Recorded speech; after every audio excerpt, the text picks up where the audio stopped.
Quantic Dream has always been about creating interactive experiences that have emotion at their core. It's about telling the story of characters and giving the player the possibility, through their actions, to change the way the story unfolds.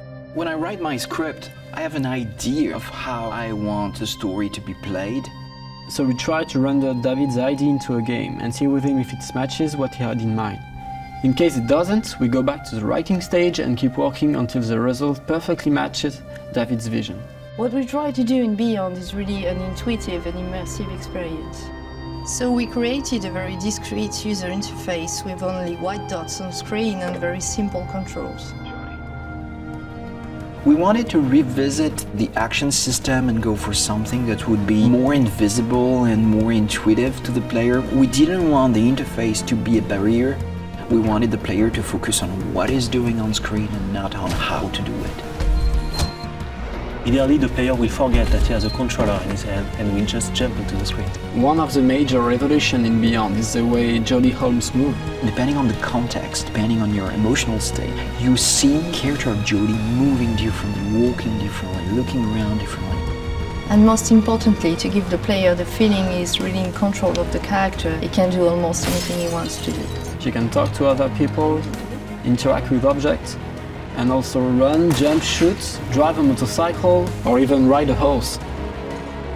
What was really challenging also is that the story goes on for 15 years of Jodie's life. When Jodie's a kid, for instance, you can do different things than when she is a teenager or an adult.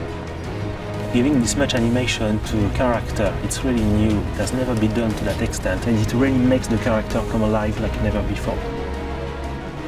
We wanted to have these new mechanics with Aiden. I wanted to give this feeling of flying around and going through matter and through walls. So we started making some research on how ghosts would move or even a fish would swim underwater. We thought that using orbs is an interesting approach. It would give us this physicality that we need to interact with matter.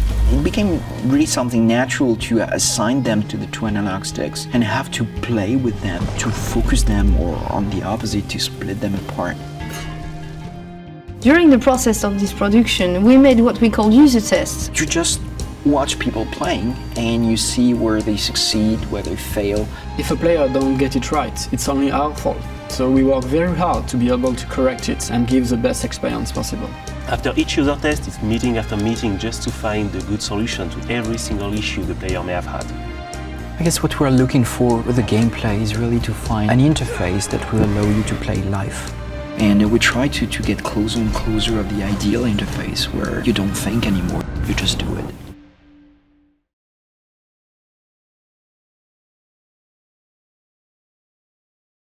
PlayStation